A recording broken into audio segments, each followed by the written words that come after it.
오늘 조선일보 1면에 나왔던 내용인데 우리 정부와 미국 정부가 지금 관세라든지 주한미군 방위비 이 협상 외에도 전자권 전환 협의가 이루어지고 있다는 조선일보 오늘 단독 기사가 나왔습니다. 자, 과연 지금 이 시점에 전자권 전환 비용이 무려 21조나 든다고 하는데 전자권을 이양하는 것은 혹시 미군을 감축하는 첫 단추가 될 수도 있지 않을까라는 그런 걱정도 나오는 이 상황에서 과연 전자권 전환 문제가 지금 논의되는 게 맞느냐라는 부분에 대한 그런 논란이 있습니다. 자, 이 부분을 한번 저희가 짚어봐 드릴 텐데 최봉 위원님 어떻습니까? 전자권을 전환하는 건 언젠가는 전환되어야 하긴 하겠습니다만 이 시점에 괜찮은 건가요? 그래서 이제 오해를 받을 가능성이 있죠. 사실 네. 전자권 전환은 김대중 정부나 노무현 정부 때도 논의가 된 적이 있습니다. 네네. 근데 논의가 되다가 중단이 됐었거든요. 네. 아직 뭐 시기상조다 하는 뭐 반론도 있고요. 그 다음에 이제 우리 정부, 우리 군이 과연 전자권 전환을 받아들일 만한 수준의 어떤 작전 능력이 있느냐 뭐 이런 또 반성도 있고. 맞습니다. 그거보다 더 큰 거는 저걸 미군이 굳이 반대하지 않아요. 그건 왜 그러냐면 사실은 미군은 주한미군 숫자를 줄이든가 아니면 역할을 좀 바꿔서 네. 인도태평양 사령부 산하로 이렇게 편제를 좀 바꾸려고 하거든요. 맞습니다. 그렇기 때문에 이제 이런 미군이 원하는 거를 지금 우리가 여기서 제안을 하면 미군은 받을 가능성이 있어요. 네. 근데 저게 받게 되면 갑작스럽게 우리가 뭐 국내에 있는 모든 여러 가지 군사 무기나 이런 것들을 확충을 해야 되거든요. 네네. 이게 그렇게 쉽지가 않고 21조 원 얘기는 그래서 나오는 거예요. 그렇기 때문에 더군다나 지금 이재명 정부에서는 네. 지금 트럼프 미국 대통령이 한국에 대해서 관세 압박을 하고 있는 상황에서 전자권 전환 협상을 간다면 마치 이게 맞불 카드인 것처럼 오해를 받을 가능성도 있다 하는 점에서 본다면 지금 시점상으로나 그리고 그 이슈도 지금 현재 꺼낼 단계는 아니지 않는가 참 의아합니다. 그러니까요. 우리 군, 그러니까 한국 군 관계자들도 우리가 먼저 미국에게 전자권 전환을 하자라고 얘기할 필요가 없다. 그래서는 안 된다는 취지의 보고도 했다고 합니다.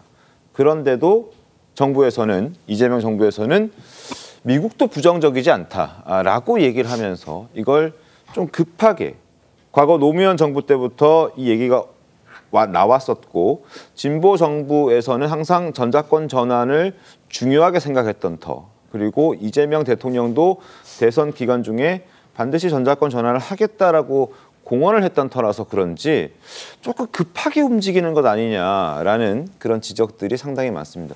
김광산 변호사님은 어떻게 좀 보셨습니까? 이게 뭐 한두 번 있었던 얘기가 아니고요. 네. 굉장히 오래된 이야기고 또 전자권 전환을 언제까지 하기로 했다가 다 합의가 됐다가 그게 계속 연기가 됐어요.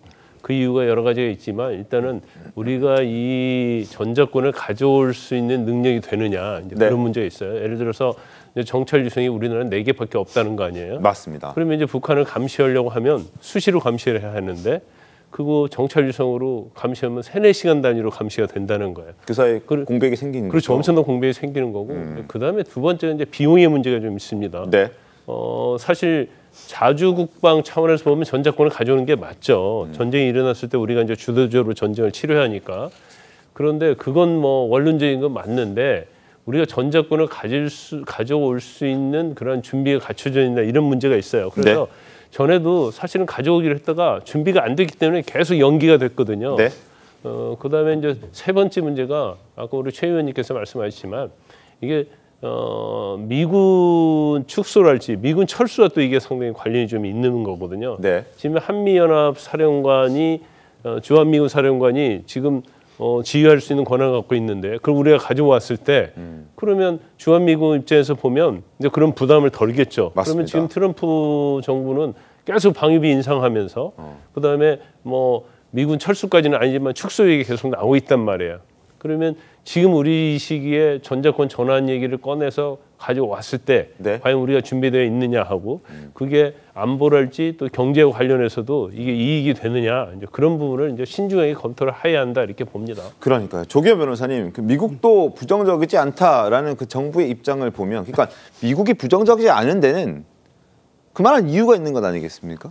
그렇죠. 일단 이 전시작전권 이양은 아마 2012년으로 하는 걸로 합의가 노무현 정부 때 됐었을 걸로 근데 기억합니다. 그게 이제 뭐 다른 이슈들이 발생하면서 연기됐던 거죠. 이명박 정부가 들어서면서 연기됐고 박근혜 정부 때는 또 다시 미국과 협의를 하면서 조건부 이양에 대한 협의를 계속 해오고 있었습니다. 네네. 그러니까 이양을 했을 경우 여러 문제에 대해서 한미 동맹 체제에 근거해서 양국의 서로 이익이 되는 안보적 이익이 되는 부분에 대한 충분한 검토가 이루어지고 있었는데 그 시점을 잡지 못했던 거고요.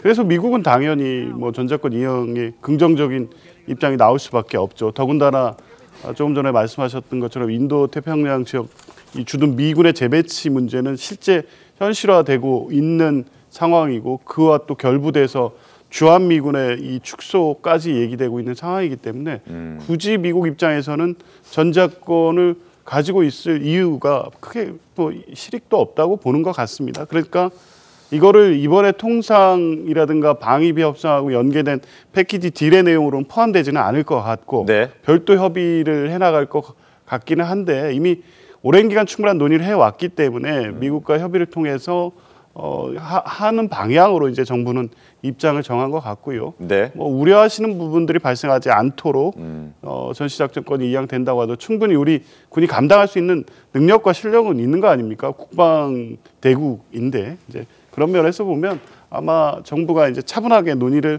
해 나갈 것으로 봅니다. 알겠습니다.